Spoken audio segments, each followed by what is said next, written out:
and perhaps because I've also been, a giver trying to help people, and then I realized like, well, I need to save some of that goodness for myself. If I want to really have it as a superpower, the thing that I like to do is to help people and try to, maybe help them see themselves, offer a perspective, and just be there for my friends. I'd like to be a good friend or family member. But sometimes I'm like, oh, I need to keep some of this goodness reflected in on me. I need to treat myself as I'm treating other people, or I want them to treat me. And it's funny how hard the intentionality is to actually dial that in, because like you said, it's so unconscious that until you can shine a light on it, it kind of Exactly. just And runs my amok. first impulse, and it's still the first impulse, and I love it, right? My first impulse is to give, right? That's my first impulse. So when I meet someone new, my first impulse is to give, but my eyes are wide open and I'm paying attention and I'm aware. And so one of my Dr. Brett Right. expressions, I have many, and they're a little bit playful, but they're fucking real, right? One of them is to eliminate all takers in your life, and if they're family members, you gotta like shrink them, because maybe you don't eliminate a family member, but you're eliminating all takers, right? You're shrinking the neutrals and inviting the givers. My life today is a very different life than my 20s and 30s, and even my 40s to a great extent, because if you're a taker, you're not in my life unless you're a fucking family member, right? So you're out. And if you're a neutral, I'm shrinking my time because it doesn't give back, right? When you're around givers, it's really Right. fun. It's a much more creative, fun, dynamic life.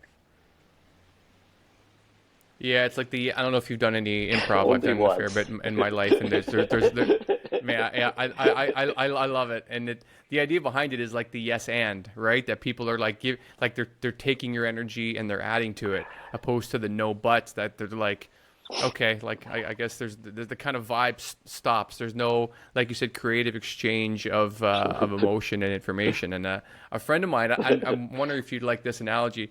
Me and a buddy a long time ago, we developed something called the plus one minus one system for people that we have in our lives. Because like if you think about anyone in your life, family member, friends, etc., you can really like just close your eyes and think, is this person a plus one or minus one? And then if they're minus one, then you have to evaluate, well, why are Right, they in my right. life for? Like, is there a reason? And exactly as you said towards family, it is hard. You can't just step away from family so easily Way in more in many complicated. cases. And so Yeah. if you have, right, way more complicated. And so if you have like a minus one family member that is not easy to extricate from your life, then the best you can Yeah. do is bring them to zero. Like bring them to neutral and realize like this is how this relationship's going to be, and you choose to make that. And then when you have like a conscious choice like that, it all of a sudden I think becomes easier to manage that relationship instead of like always scrambling to keep them from being like a minus Yeah, four well, but because watch it's this. so As so bad. as a male, and this is probably true as a female as well, is the number one thing that you can do to make sure your life is on path and not fuck up your life is who you marry, right? Who your partner is, right? And if you marry or Sure. partner with a taker, you are fucked. Simple as that. I've seen this thousands of times. It's part of the reason I don't do any marital work anymore. I'm out. Like, you know what I mean? I have my own path Right. now, because that's super complicated and sometimes people turn on you.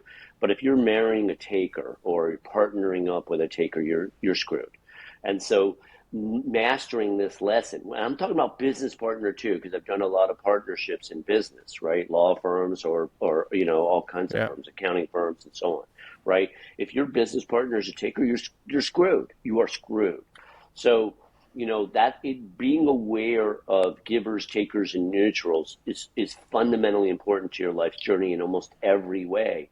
But that core decision of who you're partnering with, either personally or in business, it's so profound, because I've worked with so many talented, successful males that have, wound up in little apartments, even though they made $2-3 million a year for decades. They're in a little apartment because their wife or partner or whatever spent like everything, and sued them too, right? Like literally. Oh yeah, I've done, what I mean? Wow. And it can go both ways, right? If a woman, finds like a guy that's just a total, fucking taker type, right? She's screwed, right? Right. Sleeping with the Enemy or something, Right. whatever that movie was. You know what I mean? There's just people that are that really don't have wonderful intentions. Those people exist, right?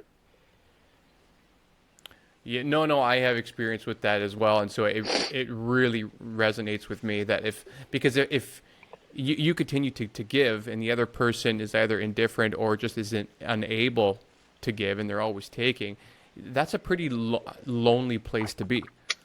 Like I've met a bunch of people I've spoken to that have had similar experiences, and like to be single, and I think if you have a good friends group, it feels way better than being in a relationship with someone who makes you feel so alone. I don't think there's anything lonelier than being with That someone is that makes you feel completely alone. true.